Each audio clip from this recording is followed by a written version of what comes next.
በርሜል ቅዱስ ጊዮርጊስ አስደናቂ መረጃ።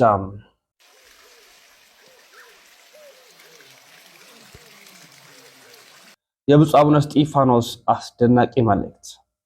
እኛ አባት ጅማ ቅበሩኛሉ። ብፁዕ አቡነ እስጢፋኖስ ይባላሉ። ክርስትናን የማጥፊያ ዘመቻ ኤክስተርናላይዜሽን ኦፍ ዘ ሂራርኪ የሚባል አንድ መጽሐፍ አለ። እዚያ መጽሐፍ ላይ ምን የሚል መልእክት አለ? የተወደዳችሁ ቤተሰቦቻችን ኦርቶዶክሳውያን እንዴት አላችሁ? እንዴት ቆያችሁ? እንዴት ሰነበታችሁ? ሰላማችሁ ይብዛ። መረጃው ለመላው ዓለም እንዲዳረስ ላይክ እና ሼር በማድረግ ትብብር አጋርነታችሁን በማሳየት ከጎናችን እንድትቆሙ እንሻለን። እንግዲህ በቀጥታ ወደ ቪዲዮ መረጃ ማስረጃዎቻችን እናመራለን። መረጃው በደንብ አድርጋችሁ ላይክ በማድረግ ሼር በማድረግ በማዳረስ ትብብራችሁን አሳዩ ለማለት እወዳለሁኝ። በቅድሚያ እንድናደምጥ የምወደውን አንድ ጉዳይ ላቅርብላችሁ። እሱም ምንድነው? በርሜል ላይ ያለውን አስደናቂውን ክስተት ላሳያችሁ። በርሜል ቅዱስ ጊዮርጊስ እንግዲህ በርካቶች ወደዚያ እየሄዱ ድህነት ያገኛሉ። ቅዱስ ምስጢሩንም የሚቀበሉ ይኖራሉ። በደግሞ ለመጠመቅም በስፍራው የሚሄዱ አሉ። ስለዚህ ለብዙዎቹ ፈውሰ ሥጋ ፈውሰ ነፍስ የሚያገኙበት ስፍራ እንደሆነ ያው የሚነገር አይደለም። የሄደው ደግሞ ምስክርነት የሚሰጥበት ነገር ነው። ከበርሜል ቅዱስ ጊዮርጊስ ጋር በተገናኘ ከሰሞኑ የወጡ የተሰሙ ያሉ መረጃዎች እጃችን ላይ ስለገቡ እሱን እናስደምጣችሁ፣ ተከታትለን እንመለሳለን።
የእናታችን የምርት ገለጎ ቅድስት ኪዳነ ምሕረት ጠበል ይህን ይመስላል። ዓለም በሙሉ እየመጣ እዚህ ቅዱስ ቦታ መፈወስ አለበት። እግዚአብሔር ይመስገን፣ እግዚአብሔር ይመስገን፣ እግዚአብሔር ይመስገን።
በበርሜል ቅዱስ ጊዮርጊስ እንግዲህ አሁን ብዙዎች ይሄዳሉ እያስባለሁ። የተሰማው መረጃ ደስ የሚያሰኝ ስለሆነ ማለት ነው።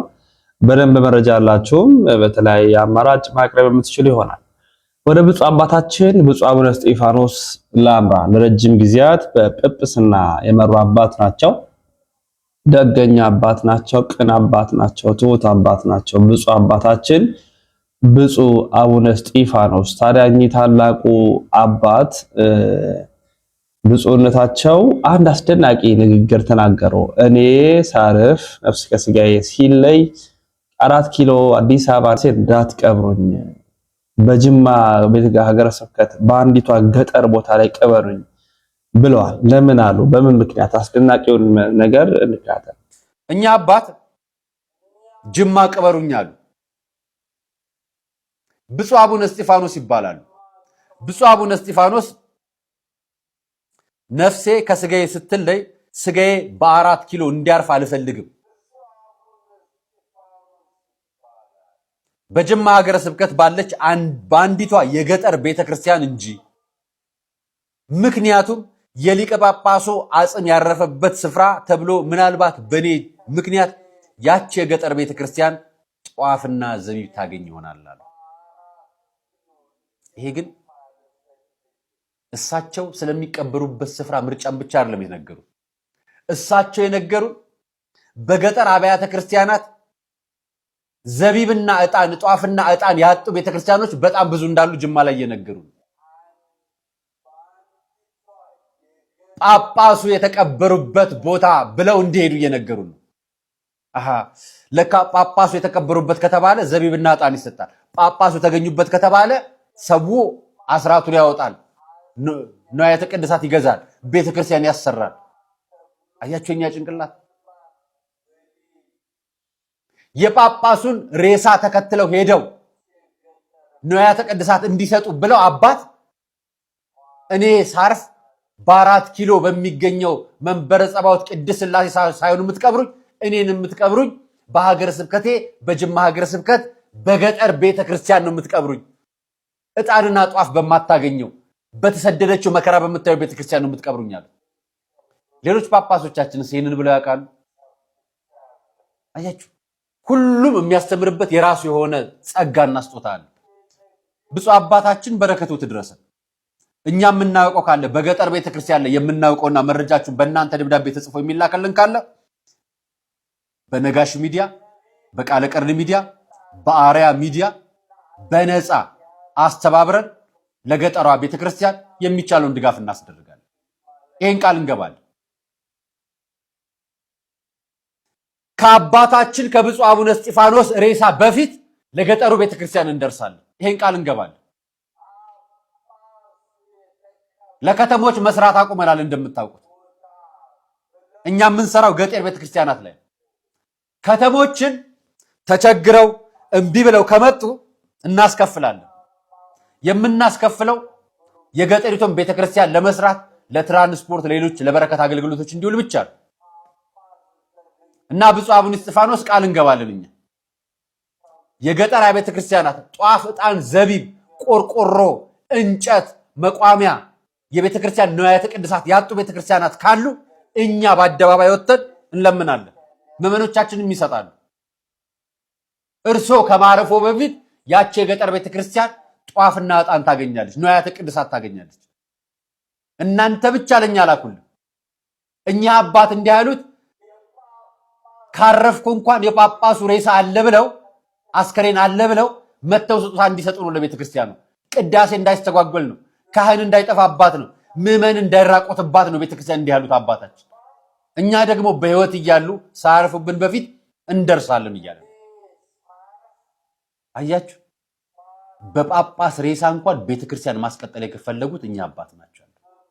የገጠር ቤተ ክርስቲያን እንጂ ምክንያቱም የሊቀ ጳጳሱ አጽም ያረፈበት ስፍራ ተብሎ ምናልባት በኔ ምክንያት ያቺ የገጠር ቤተ ክርስቲያን ጧፍና ዘቢብ ታገኝ ይሆናል አሉ ብፁዕ አባታችን ብፁዕ አቡነ እስጢፋኖስ። እና እጅግ ደስ ያሰኛል። እውነት ለመናገር እጅግ በጣም ደስ ያሰኛል።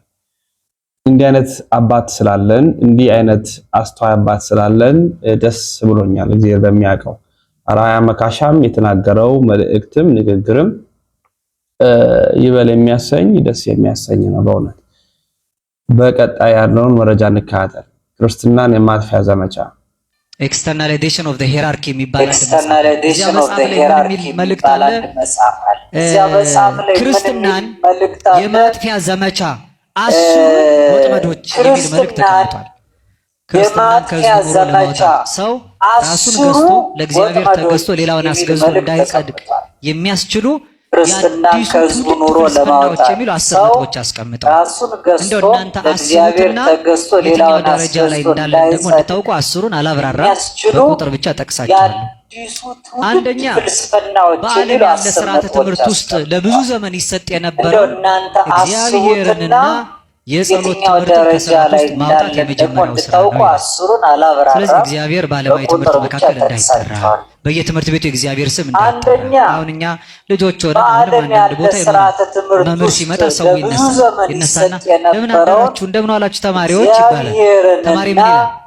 የጸሎት ትምህርት ከስርዓት ውስጥ ማውጣት የመጀመሪያው ስራ ነው። ስለዚህ እግዚአብሔር በዓለማዊ ትምህርት መካከል እንዳይጠራ። አሁን እንዲያውም አይታችኋል፣ በዓለሙ ሚዲያ ላይ ራሱ እግዚአብሔር የሚለው ስም አጠራሩም እንዳይታወቅ ፈጣሪ ይመስገን የሚል ትውልድ አንዳንድ ቦታ ይኖራል።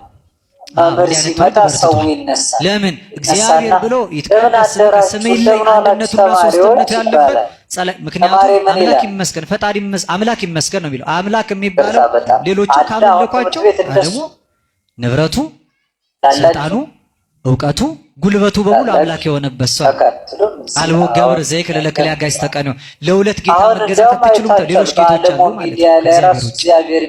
አንደኛ የእግዚአብሔርን ስም የጸሎትንና ለእግዚአብሔር የምንገዛበትን ራስ መግዣ መንገዱን በሙሉ ከስራ ትምህርት ማውጣት።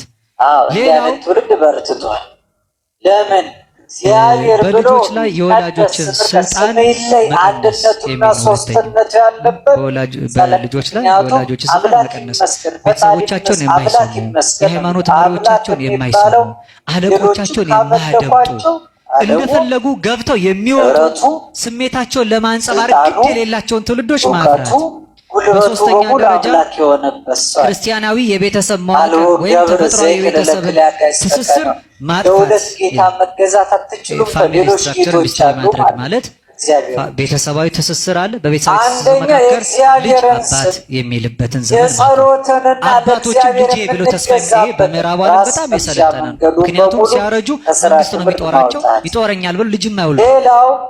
ልጆችም ለቤተሰቦቻቸው አይገዙም። የሚቆጧቸውን የሚያዟቸው ቢሆኑ ቤተሰቦቻቸውን እስከ መክሰስ ይደርሳሉ።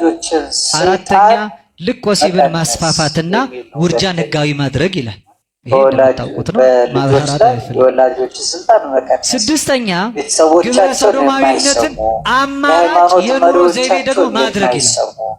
አለቆቻቸውን በተለያየ ቤተ እምነት ያሉት እንኳን እንደፈለጉ ገብተው የሚያነሱ ሰዎችን ጭምር ከቤተ እምነት እስከ ለማንጸባረቅ ግድ የሌላቸው ትውልዶች ማፍራት፣ ጥበብን ማንጋደድ፣ በሶስተኛ ደረጃ ለነውር ስራ ክርስቲያናዊ የቤተሰብ መዋቅር ወይም ተፈጥሯዊ የቤተሰብ በየቦታው ያለው በጥበብ የሚታወቅ ግጥም ነውር መናገሪያ ሆኗል።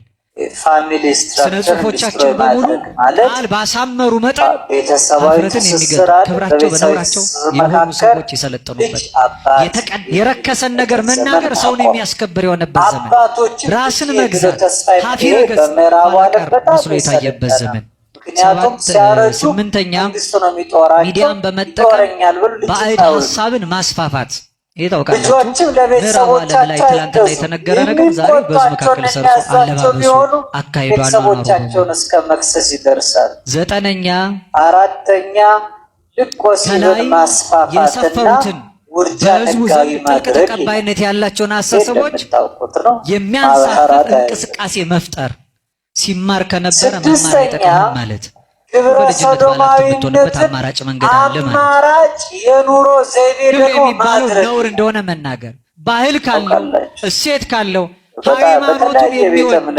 የህዝቡን የማህበረሰብ እሴት የሚያፈቅረውን ሰው እንደኋላ ቀር ከትውልዱ ጋር የማይሄድ ከቴክኖሎጂ ጋር የማይራመድ እንደሆነ መናገር ይላል። ከዛ በአስረኛ ደረጃ ከላይ የሰፈሩትን ነጥቦች መንግስታት ተቀብለው ወደ ህግ እንዲቀይሯቸውና ቤተክርስቲያንም ደግሞ ይሄንን እንድትደግፍ ማድረግ ይላል። አሁን እኛ ጋር ያደረሰው ምክንያቱም ብዙ ባህሉ አኗኗሩ በጣም የተሰናሰለ ስለሆነ እኛ ጋር ባህላዊ የሆነ እምነት ሳይሆን ሃይማኖታዊ የሆነ ባህል ስላለን ማለት ነው። እያንዳንዱ ክርስቲያንን የሚገልጽ ስለሆነ በአኗኗሩ መካከል አንድነታችን የሚናድበትን የስራ ይሄንን ካደረጋችሁ ሰውን ታነቁታላችሁ። ያንቂ ንግግሮች መጨረሻ ይሄ ነው ማለት ነው። እኛ ግን ለኃጢአት እንድንነቃ ሰው ለጽድቅ እንድንነቃ ሰውን የሚያስከስሩ ወጥመዶች እንግዲህ ከአስሩ ተግባራዊ ያልሆነው የትኛው ነው ብሎ መጠየቅ ነው ከኛ የሚጠበቀው። ኦልሞስት ሁሉም ሆነዋል። ሁሉም ልክ ተማሪና መምህር ጧት ወይ ማታ ወይ ጧት ላይ ምሳ ሰዓት ሲገናኝ ጉድ አፍተርኑን ጉድ ሞርኒንግ ነው እንጂ እንዴት አረፈዳችሁ እንዴት ቆያችሁ የሚል መምህር የለም። ጉድ ሞርኒንግ ሲል ጉድ ሞርኒንግ ቲቸር ብሎ ይመልሳል፣ እንመልሳለን። ጉድ አፍተርኑን እንደዛው ጉድ ኢቭኒንግ እያለ ይቀጥላል። ያ ማለት ምንድነው? እንዴት አመሻችሁ እግዚአብሔር ይመስገን፣ እንዴት አደራችሁ እግዚአብሔር ይመስገን፣ እንዴት ዋላችሁ እግዚአብሔር ይመስገን፣ እግዚአብሔር ይመስገን፣ አሜን እግዚአብሔር ይመስገን የሚለውን እንዳይጠራ ከሰው አስተሳሰብ ውስጥና አፍ ውስጥ እግዚአብሔር የሚለውን ስም ለማጥፋት በትምህርት ርዕዮተ ዓለም ውስጥ ማስገባት፣ ቤተሰብና ልጅ አንድነት እንዳይፈጥር ኃይል ቤተሰብ በልጁ ላይ እንዳያገኝ እንዳይቆጣጠረው የሚያደርግ ከዘግብረ ሰዶማዊነት ልቅ የሆነ ወሲብ ያልተገቡ ነገሮችን እንድንመለከት አለማምዶናልና በጣም አደገኛና ከባድ ነው። የተወደዳችሁ ውድ ቤተሰቦቻችን ኦርቶዶክሳውያን እንግዲህ የዛሬ መረጃዎቻችን ምን ይመስላሉ? በሌሎች መረጃዎች እንመለሳለን። እስከዚያ ሰናበትን። ሰናይ ቆይታ